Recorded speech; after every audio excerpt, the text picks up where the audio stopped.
Lots of new info to share about From Software's The DuskBloods for Nintendo Switch 2. A little bad news, but also some really interesting news.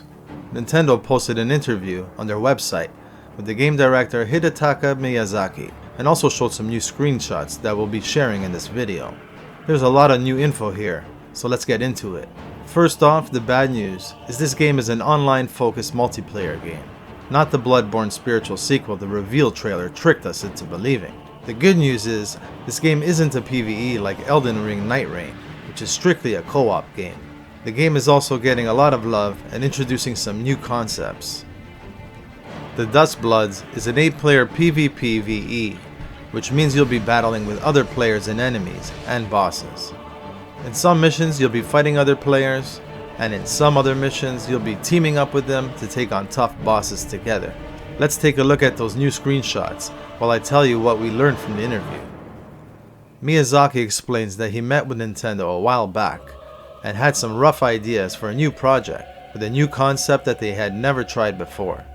Nintendo was very interested in the concept and wanted to help make it a reality. The DuskBloods was originally planned as a Nintendo Switch title and was being worked on by a smaller team. Nintendo approached From Software with the talk of the Switch 2, which was what led them to revamping the game for the new system. Miyazaki says the new online features in the Switch 2, like voice chat and screen sharing, allowed them to realize their vision for the DuskBloods. It's interesting that he also wants to make clear that FromSoft isn't becoming a multiplayer-focused developer only, and that single-player experiences, being Elden Ring, is also coming to the system too. Yeah, some of the fans are starting to worry that that's the direction they're taking. But Miyazaki wants to make sure that there's no worries, that they still have some single-player experiences coming. I think with Elden Ring Night Rain and the DuskBloods, they just want to try some new concepts while they also work on their next big AAA title. So the story in this game is that the controllable characters are known as the BloodSworn, a group whose members possess special human powers that were gained through the power of blood. The team at FromSoft extracted the most romantic aspects of vampirism and blood, but they won't be your usual vampires either, he says. In the DuskBloods, there's an event called the Twilight of Humanity that happens at the end of society as we know it. The members are competing for what is known as the First Blood. Maybe Rambo's in this too? Probably not. This game takes place in different times in history, including Gothic and Victorian themes, and also more early modern periods like the one with the train in the trailer. I really like the idea of fighting through different eras in time.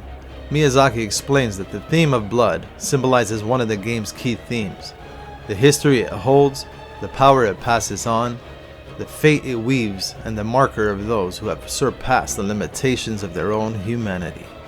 Miyazaki says that the BloodSworn, the playable characters, have actions that you've never seen in one of their games before. In the trailer there's a T-Rex, so that's probably what he's talking about. Speaking of dinosaurs, with different time periods in the game, does this mean that we get to battle in prehistoric times too? The future maybe?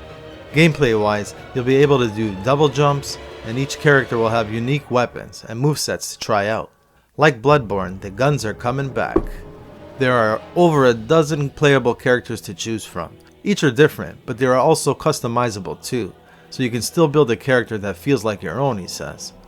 So now, let's look at how you win at this game. Players in a match will be trying to obtain victory points. These are gained through combat with enemies and other players, but Miyazaki says there's also a way to gain them by avoiding direct combat and being opportunistic.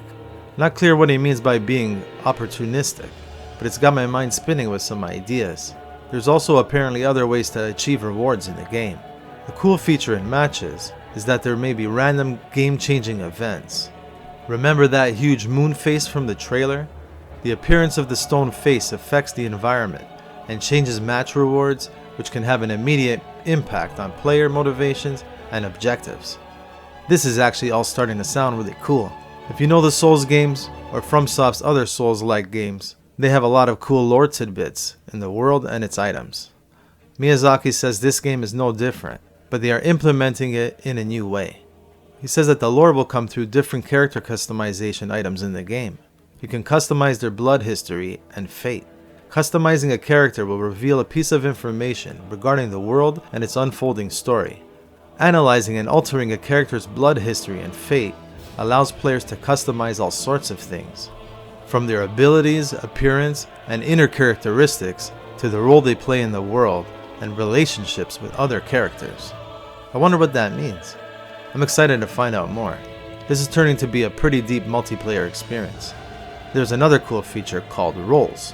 In one example, he says that if a player possesses the Destined Rivals role, another player is designated as the rival, and they are tasked with finding and defeating that player. Doing so counts as achieving a personal goal, separate from the overall victory conditions. Another example is the Destined Companion role, where one player is required to seek out another designated as their companion, which results in a special reward if they form a bond with one another. I love that idea. Miyazaki says roles can be assigned to any character via blood customization, allowing players to enjoy role-playing in a literal sense, and hopefully adding to the drama of these engagements. The animal character shown at the end of the trailer is this game's Firekeeper, that fans of the Dark Souls series well know. They remain in the hub area providing the player with advice and guidance, most likely to level up too, if that's still a thing here. The DuskBloods may not be the Bloodborne spiritual sequel that we hope for, but it's still turning out to be something special. I still can't believe that Nintendo scored a From Software exclusive. We'll be watching this game like a hawk. Make sure to like and subscribe if you want to see more. Peace.